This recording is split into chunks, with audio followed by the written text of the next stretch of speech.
Teman-teman, kalau kita perhatikan ya, pondasi Ka'bah itu dikelilingi batu marmer berwarna putih yang disebut syazarwan.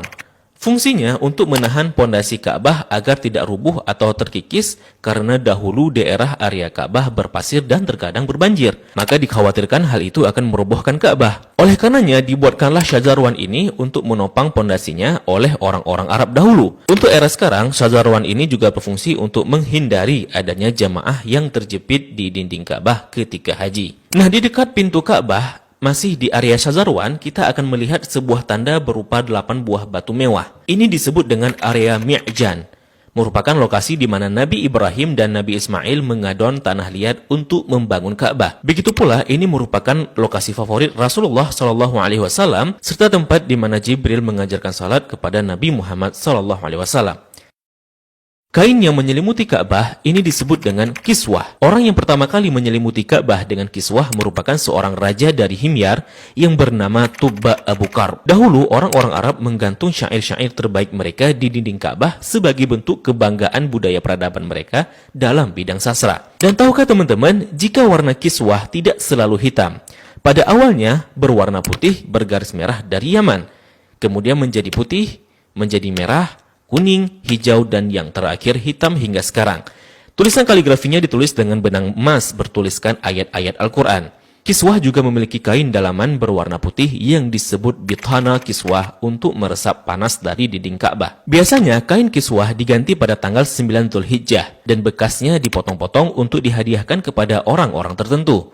Nah, dari pintu Ka'bah, di sebelah kiri pojok Ka'bah tersimpan Hajar Aswad di dalam sebuah cangkang berwarna perak.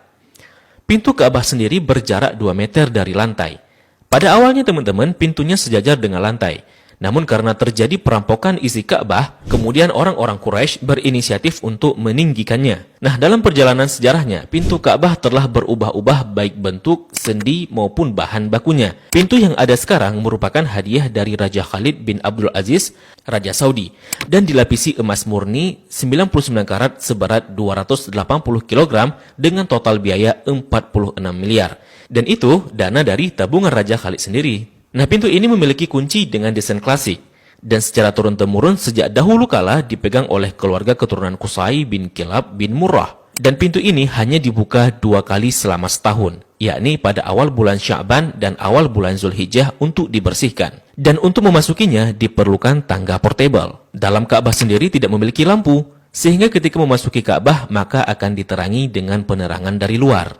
Nah, ketika kita memasuki ke dalam Ka'bah, maka kita akan melihat jika lantai dan dinding dalam Ka'bah dihiasi dengan batu marmer yang dominan putih. Marmer hijau menghiasi lantai dengan bentuk persegi yang dihiasi oleh marmer coklat di sampingnya. Kalau kita salat di dalam Ka'bah, maka garis ini bisa jadi batas safnya. Kalau diperhatikan, maka di sudut terdapat potongan marmer hijau. Ini sebagai tanda bahwa Rasulullah SAW melakukan salat di tempat ini saat memasuki Ka'bah. Begitu juga di bagian pojok dan dindingnya dihiasi 1, 2, 3 marmer hijau. Di bagian atas juga terlihat ada beberapa buah saluran udara yang didesain sedemikian rupa. Jika kita mengadah ke langit, maka kita akan melihat jika langit-langit Ka'bah dihiasi dengan kiswah berwarna hijau.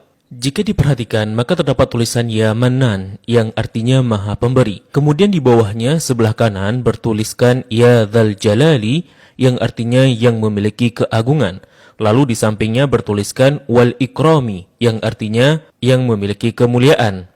Di bawahnya tertulis penggalan surah Al-Baqarah ayat 144 yang berbunyi Qad nara taqalluba wajhika fis samai falanuwalliyannaka qiblatan tardaha fawalli wajhaka syatral masjidil haram. Kemudian di tengahnya bertuliskan kalimat tauhid La ilaha illallah Muhammadur Rasulullah.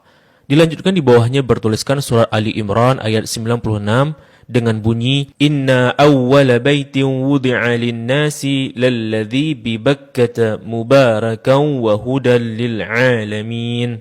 Kalimat ini tertulis berulang-ulang hingga memenuhi dinding atas dan langit-langit Ka'bah. Di bagian atas terlihat jika langit-langit Ka'bah ada 3 penyangga yang kemudian ditopang oleh 3 tiang dari kayu dengan diameter 44 cm dengan jarak antara tiang 2 meter sekian.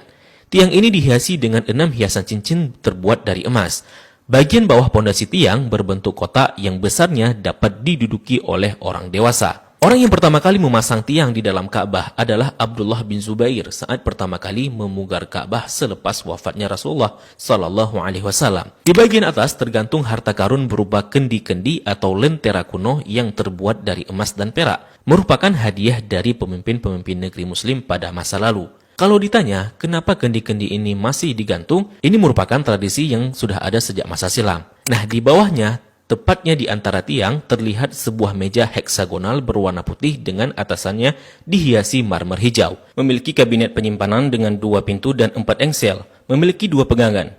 Ini berfungsi untuk menyimpan bukhur dan minyak wangi seperti kasturi, ember, gaharu, dan sebagainya yang nantinya digunakan untuk mencuci dan membersihkan Ka'bah. Dan ini merupakan wadah untuk menaruh wangian. 2 sisi dinding Ka'bah terdapat 1, 2, 3, 4, 5, 6, 7, 8, 9, 10 buah plakat yang tertempel di dinding Ka'bah dengan warna yang berbeda dan terbuat dari batu alam. Salah satu yang mencolok adalah plakat yang tepat berada di depan area Rasulullah SAW. Plakat ini berisi kaligrafi dengan style kufik murabba yang tertulis La ilaha illallah Muhammadar Rasulullah. Selain itu juga ada plakat lain yang berisi maklumat mengenai renovasi Ka'bah oleh Raja Khalid bin Abdul Aziz. Sepertinya plakat lain juga berupa maklumat renovasi Ka'bah oleh pemimpin-pemimpin Muslim sebelumnya. Di sampingnya terdapat sebuah pintu yang disebut pintu At-Taubah yang sepenuhnya dihiasi dengan emas murni. Di belakang pintu ini ada sebuah tangga yang mengakses ke atas Ka'bah. Dari atas dapat dilihat jika ada pengait untuk mengikat kain kiswah dari atas. Dan bahkan kita bisa juga salat di atas Ka'bah. Jika Ka'bah tidak diselimuti kiswah, maka penampakannya akan seperti ini. Nah, kiswah Ka'bah akan diganti setahun sekali dan harganya mencapai 50 miliar dengan berat 650 kg.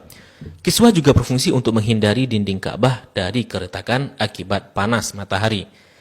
Nah, inilah gambaran dari Ka'bah dan apa-apa saja yang ada di dalam Ka'bah.